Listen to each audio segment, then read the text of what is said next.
we have joining us this morning a member, as a matter of fact, a deputy spokesperson for the House of Representatives who comes from Benue State, joining us virtually in this conversation this morning. It's good to see you, Honorable Agbese. Welcome to Sunrise Daily. Yes, thank you, Maokwe. Thank you so much. Well, your state has been in the news, sadly, not for the best of reasons. It's either insecurity or one controversy or the other. But first, let us take the issue of insecurity, because lives and property matter, and people have to feel safe before they can engage in politics. How assured are you, since the visit of the NSA, that your people will now be able to go about their lawful activities in peace? Thank you very much for the privilege to be here this morning. The current state of insecurity in my state is quite unfortunate. But before we get to the visit of the NSA, I think it would be good for Nigerians and the rest of the world to know the issues around it.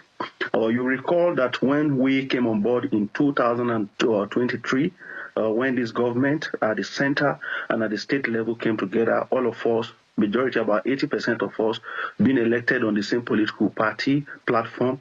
We, as representative of the people, we got briefings from the various constituencies, the senatorial district, which of course we put together as a report, and we approached His Excellency Governor Hassan earlier with a report, and we equally brought same before the floor of the National Assembly and other internal mechanisms to draw the attention of the relevant bodies to the situation in Benue State.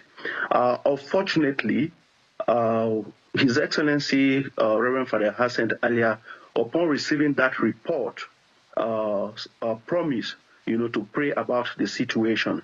We tried to let him know that the situation is very critical. People are being killed, but he never accepted that position.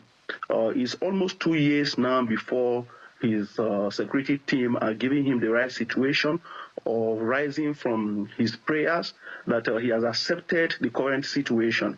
Because these issues, started even before we came on board. The issue of herders, farmers clashes in Benue State has been on for quite some time, but unfortunately it became escalated when we came on board, and we drew his attention to it.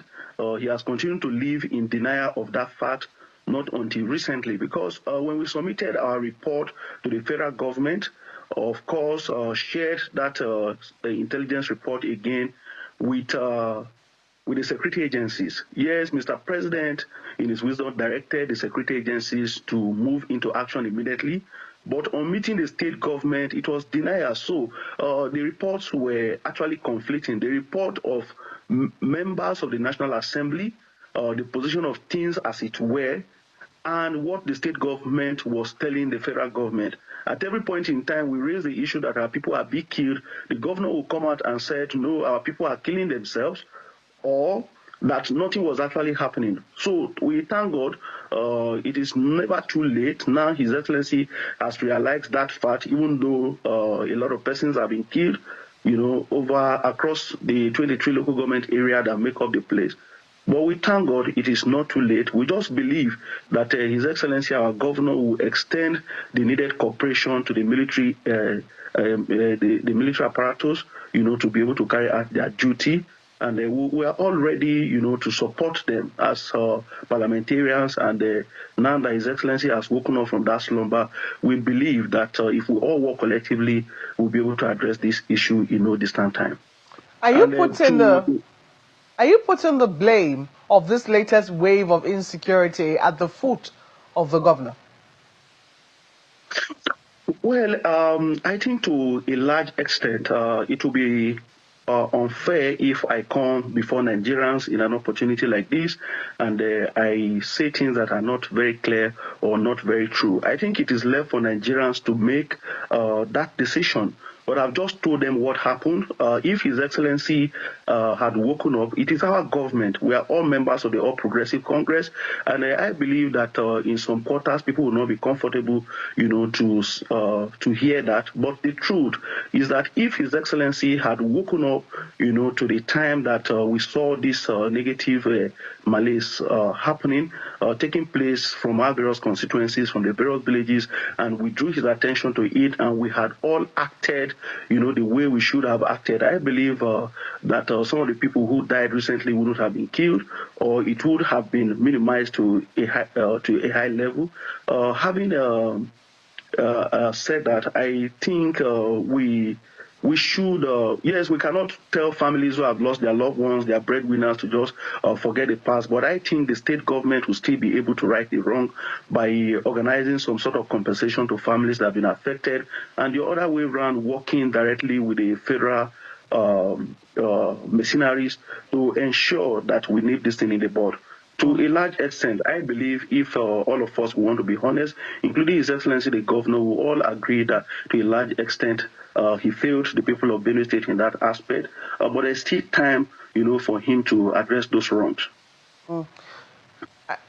I'm really trying to get, for those, this is for our viewers who are watching and wondering what Honorable Philip Agbese is talking about. It is no news that there's been a rift between the current governor of the state, Reverend Father Hyacinth Alia, and his erstwhile godfather, who happens to be the SGF, George Akume, or, with the politics in Benue State. And so we have seen that, in Benue, you do have people who either who are loyal to Father Hyacinth Alia, or who are loyal to the SGF, George Akume. And it does appear that on matters of security, from what you're saying, Honorable Philip Agbese, what you're suggesting is that as a result of these differences in political camps, even though they all belong to the major umbrella of the APC, they were unable to see, they were able to come to terms or come together on the issue as vital as the security of the lives and property of the people of Benue State. Is that what you're suggesting, Honorable Philip? No, Malcolm, let me make this very clear, because the people who come around to kill our people do not know who is a member of the All Progressive Congress or a member of the People's Democratic Party. Our enemies, the killers who come after our people, they kill everyone irrespective of your religion, your race, your tribe, or even political affiliation. So in trying to address that, I do not think that the question of the rift, the rift in quote, at the level of party discussions at the state level has anything to do with it. This has to do with the issue of ineptitude. It has to do with the issue of incompetence on the part of people who are supposed to act. As a matter of fact, we visited members of the National Assembly caucus, including the PDP, the Senate Minority Leader who is of the PDP. We visited the Chief of Defense Staff to present a situation to them. And I recall that at that interaction with the Chief of Defense Staff, the report they were getting, they were actually conflicting, because each time we came out to tell Nigerians that this is what is going on in our state, of course, probably His Excellency might have been giving wrong briefing, or he was seeing everything to be politics. But rightly to put it, security, the life of our people, the security of their property should never be politicized. When we were campaigning, we told them that we're going to solve these issues. You recall recently when the former presidential flag bearer of the Labour Party wanted to visit Benue State, to sympathize with people in the IDP camps. Even His Excellency issued a declaration that he was prohibiting any visitor coming from outside Benue State to visit our people, to sympathize with our people. And I think these things, they go beyond party line. The presidential flag bearer of the Labour Party, Mr. Peter Obi, is not a member of the APC. He does not belong to any of the camps in Benue State. This is just a normal sympathizer who wanted to come to sympathize with our people. That again we understand with His Excellency the Governor of our state, because when we were coming on board, we went across the 23 local government areas to campaign. May I interrupt you just quickly, because you spoke about ineptitude and ineffectiveness on the part of those who are to act. Who are these people who are ineffective and who are exhibiting the trait of ineptitude?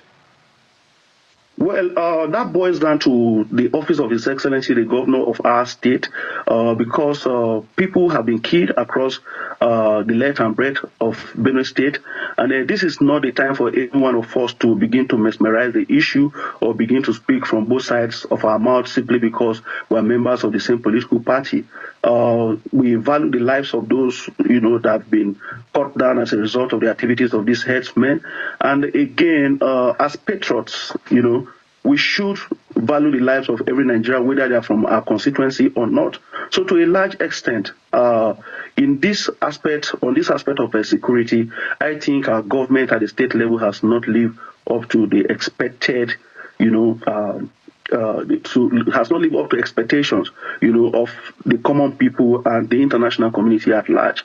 So I believe that the recent visit of the National Security Advisor will bring about a synergy between the federal government and the state government, and coupled with our intervention and collaboration as national parliamentarians and those at home.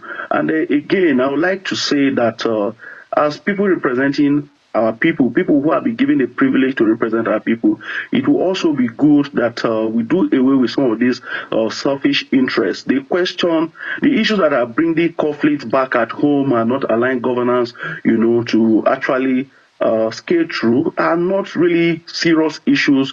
The issue of who is the leader of the party at the state level, who is next to God, and so on and so forth. I don't think those issues are in any way important.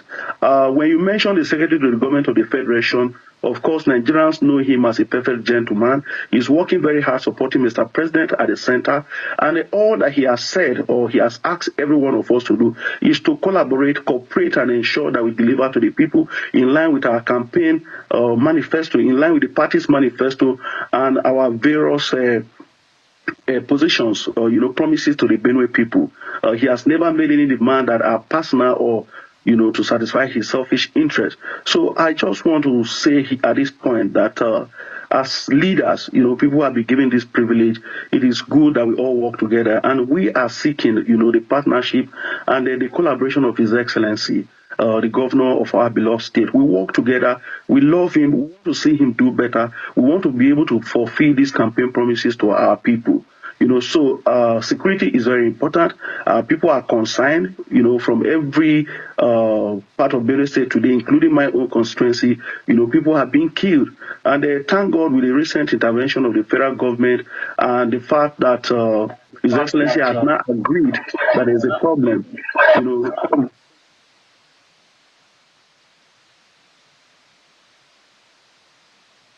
Well, Mr. Wesa, I beg your pardon, Honorable. I can't even begin to imagine how you and everyone in Benue State is feeling right now. But there's something you said about, that these issues should not be politicized. Do you think this issue is in any way political?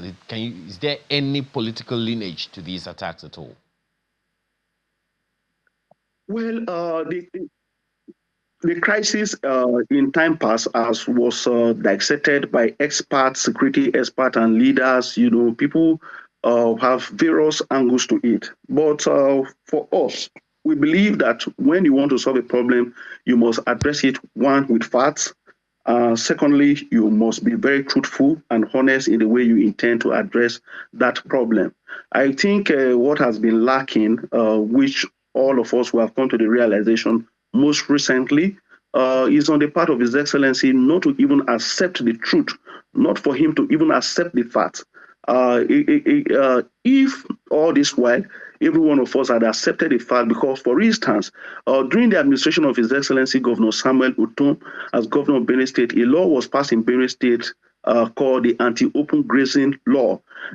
This law, when it was enforced, was not totally to restrict people. The other day I listened to His Excellency, I apologize governor, for when he butting in mentioned again. the ECOWAS If you protocol. can hear me, And just a you see, second. this is how Honorable, the ECOWAS protocol just one works second, if you in can hear me. Nigeria. And if you can hear me, other Honorable, treaties of such Honorable, nature. just one Yes. second. I'm not sure that the issue is being addressed. I just asked a simple question. If you think that this issue is in any way being politicized, and if so, who is politicizing it? Okay, I think if you have a serious problem, your house is on fire, and you refuse to accept the house is burning simply because you don't like the face of the person who has come to tell you that your house is on fire, in that direction, one may not be wrong to say someone somewhere has politicized the issue. But what I'm trying to say at this point is this. Recently, His Excellency, the governor of our state, mentioned the issue of ECOWAS protocol. And I think he does not understand how the ECOWAS protocol operates. So I take The it, operation of the Honorable, ECOWAS my protocol apologies again, because I would in, like us to in the stay area within the of confines of the migration. conversation. Just a second. So you're Okay. saying that it sounds to me like you're saying that the lack of political cohesion between you and some of you and the governor is creating some kind of political upheaval in the state. Is that what you're saying? I think to put it in a better perspective, I said, if you get me clearly, that we made a presentation of the situation to His Excellency the Governor. Let me agree with you that it is his refusal to accept the reality that has brought us to where we are today. Okay, maybe that's in a way putting it at the foot of the governor, whom we hope will also be glad to engage us. But to the real issue, I've looked at the map of Nigeria, and I'm looking at the location of Benue State. Is bordered by Taraba, Nasarawa, Kogi, Enugu, Ebonyi, and Cross River states, and Cameroon. That's correct. So, where are the attackers coming from? Well, as the chief security officer of the state, our brother and neighbor, the governor of Nasarawa State, made a recent intervention as far as this issue is concerned. He told us that when the anti-open grazing law was enforced, these people used to come from part of Nasarawa State into Benue. And if you look at the worst hit, the areas that are worst hit, it revolves around the borders, around Nasarawa State, where you have Guma, have Way West, you have Agatu local government area, and of course through Agatu you get into Otukpo local government areas. From the area where I come from, which is Enugu and Ebonyi State, we have been able to bring about peace, in terms of conflict issues around that area. And if you look at the area between Obi local government area, Vandekia, and Cross River State, the issues there are not very serious. But around Taraba, where you have Ukum local government area and another part of that border towards Buruku, in that area, we have these issues there. So recently, our brother governor from Nasarawa State made it very clear to us that the issue of the anti-open grazing law was actually helping, and that when His Excellency, his brother colleague governor, came into office, he relaxed the law, and this issue, was escalated. But just to add a perspective to it, because His Excellency some time ago had erroneously mentioned the issue of ECOWAS protocol, and I believe that he does not understand the workings of the ECOWAS protocol. Just like what we call the EU Treaty on Free Movement of Persons and Migration, the treaty does not restrict the movement of persons, just like the anti-open grazing law is enacted by the past government. It is not to restrict the movement of persons. What it says is that when a person crosses the border, he is to be documented and registered. So when people come into your state, you are not to restrict them, but you need to know them. They need to, if they must settle in your community, you have to know where they are coming from and where they are going. That is the operation of the ECOWAS protocol. So if you leave Nigeria to Ghana or to Togo, upon arrival, you have to be documented, show your ID card or your passport. Not like you don't need a visa to go there. You arrive there and you are documented. The questions will be asked: where are you coming from? Where are you going? What are you doing here? So it is expected that the operation of the anti-open grazing law in Benue State, when these herdsmen arrive in any location within Benue State, they are documented. They are made to meet the local authority in that community, the chiefs, the traditional rulers, the councillors, then to the local government, and they are documented. We know them. So it is, the remover or the inoperation of the anti-open grazing law that has actually brought us to this point. And who is responsible, for the removal of the anti-open grazing law? Because the law was passed and enacted by the state government, and it is the duty and responsibility of the state government to ensure that people who come into our state are documented. It is after these people are documented that you now approach the security agencies to say, we have these people in our vicinity, and your duty is to maintain law and order. So you don't cause this kind of confusion and begin to place the blame elsewhere on the security agencies or on the federal government. We have to do what we are supposed to do. And I think that is what is important. By us realizing at this point in time, that there is now a crisis, even though it took almost 2 years for the government to accept that there's a problem in Benue State, I still believe that it is still a step in the right direction. And by God's grace, all of us working together as partners in progress will still be able to address the situation. Not because we are not mindful of... This is just a simple yes or no. Simple yes or no. I'm going to be asking you. What you're asking for is a return of the anti-open grazing law. Is that correct?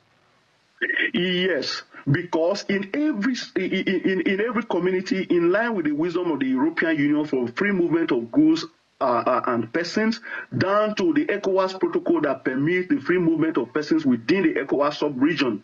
It is not for anybody just to come into your locality. These laws are there not working against the protocol. They are working to strengthen the protocol. That at the lowest level, when people come, they comply with the ECOWAS protocol on movement of persons and movement of animals. That people should be documented. There's nobody who wants to live in a neighborhood that he's not aware or not conscious of the people who are his neighbors. So people need to...